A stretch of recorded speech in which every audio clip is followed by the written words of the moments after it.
Welcome back to the Two Talking Fools podcast. I almost That wanted to sounds say, so fucking I know, stupid. I almost wanted to say welcome, but Who was it's that? been so long. I haven't even but seen I you haven't in for a even, minute. yeah, so we didn't even do this. That's why I paused. I almost sang it, but I didn't. I waited. Yo, bitch, what's up? What's up? What's happening? What's up?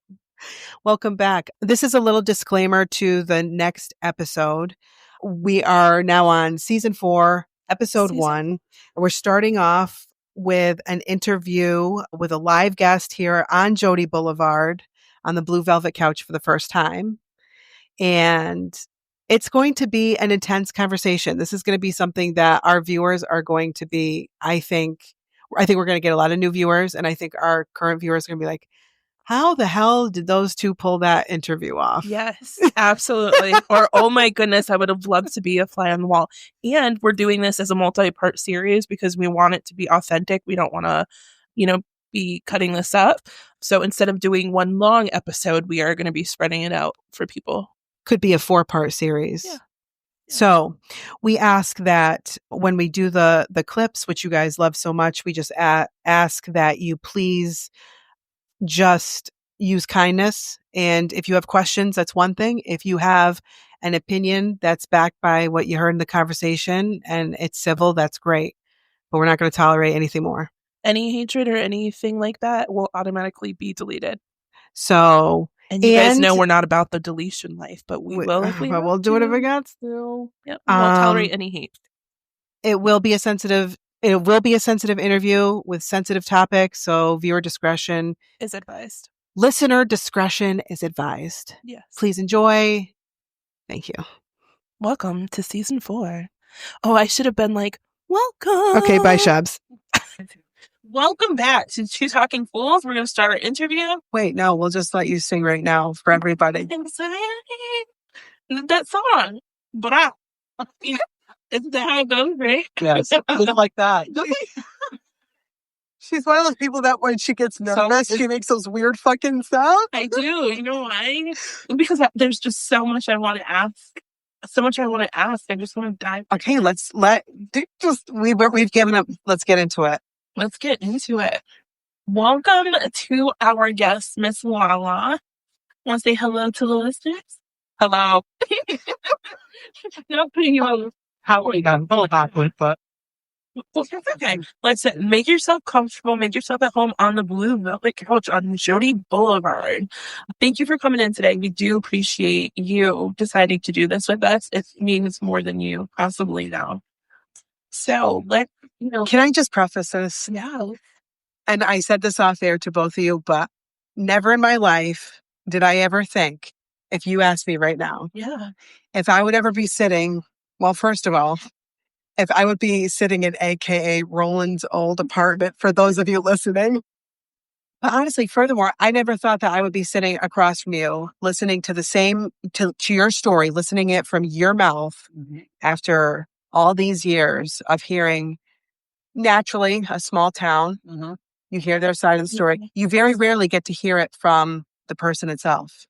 So to have you on, it's an honor. Thank you. Yes, thank you so much. I'm very excited to be here. So thank you so much. So I'll preface it for the audience, and if this, look, this isn't scripted, right? So we're like teetering on how do we go about this, because we've never done it. But Lala here, you went to prison.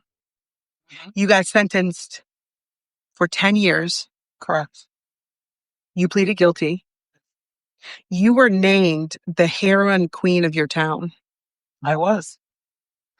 And you're here talking to us today about your experience, what got you here. And I think second chances is fair to say. Very important. Very important.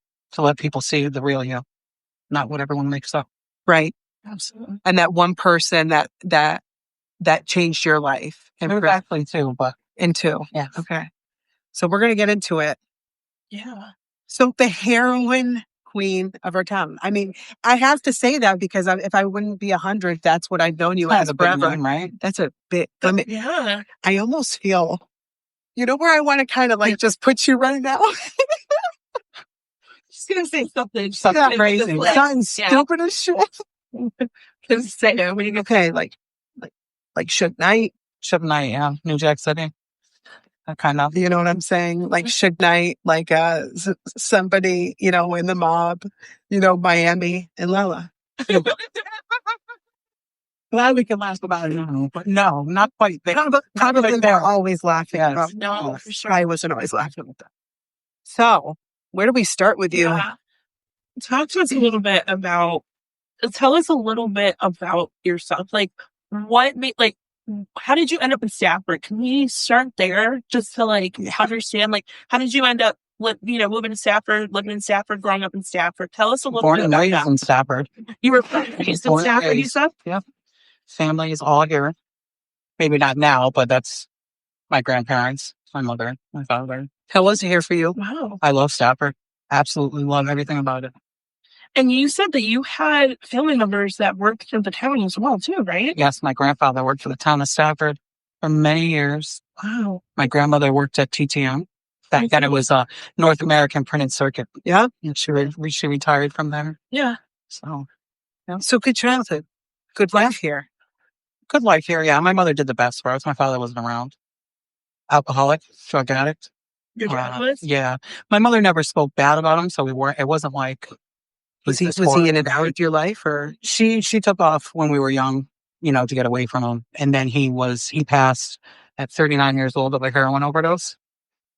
So that, I mean, it affected us, but it wasn't like my mother was always there, grandparents always there.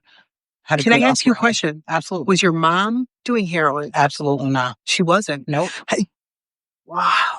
Nope. Never involved in it. I mean, maybe in like her, I'm going to say hippie days. Yeah. She smoked weed and stuff, but never any hard drugs. He was heavy into alcohol. Yeah. I don't have a lot of memories of him because I was young. You know what I'm saying? The last time I seen him, I think I was 5, maybe. Oh, wow. And she caught him walking down the train tracks downtown with my brother and myself drunk. And she's like, I can't do this anymore. So went to my grandparents, and my grandparents stepped in and we kind of all stayed with them. But yes, my grandfather was reading. This is the crazy thing. We had no contact with my father for many years. I want to say at 11, 12, my grandfather comes over. He used to be the Journal Enquirer. That's his thing, newspaper guy. Came over because he's seen the obituary. Like, we found out that my father had passed through an obituary, which is crazy. So definitely To find out that way. Yeah. And he was in Chicopee. He had come out of recovery, was doing good for a while, and then hooked up with some people and got some bad shit, and they found him in an alleyway in Chicopee Mountains. Oh my goodness, that's so sad. So was life hard for you? And your mom and your brother, as like with her being single, but having the grandparents? I think my mother, she was a very hard worker. My mother was, when I tell you, probably one of the most hardest working women. She worked at Kuno many years. Yeah. She did the best she could with us. So it's not like we ever went without, we might not have been sitting on the hill in this beautiful house, but we were. Did you always feel like you had enough, even though maybe... I think I searched, maybe, and that might have been my problem with men. You kind of have daddy issues a little bit because the father wasn't around type thing. So I always ended up with men that just weren't structured and doing the right thing, which I kind of I don't know. I don't know 100%, but it's a possibility that there's a connection there, But did I feel like I was missing anything? No, not as far as love and what you makes felt the home. fulfilled. You felt all the love from your mom. You had your grandparents. They were loving. Everybody was very active. Those aunts were very active. Yeah. Brother, we have a great relationship. He gets on my nerves. Sure. But so do mine. Great. Yeah, absolutely. That's the love. That's the love. That's right.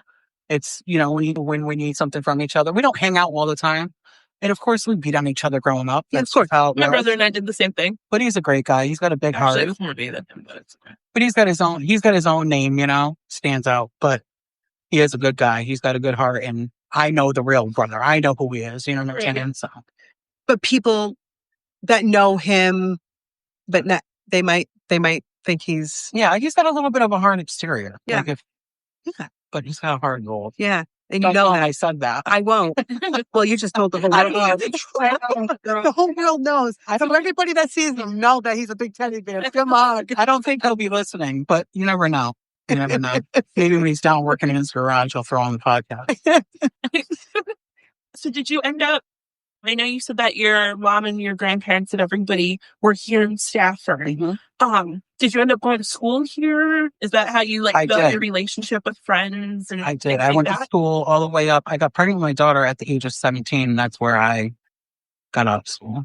Okay. Because I had her by the age of 18. So How was school that? What part? Giving birth, Kate? How was it? Tell me all the details. No, How was it? 17 years old. That's young. Scary. You want to hear something else? This is crazy. I was 6 months pregnant when I found out I was pregnant. I felt her move. I had my period the whole time. I felt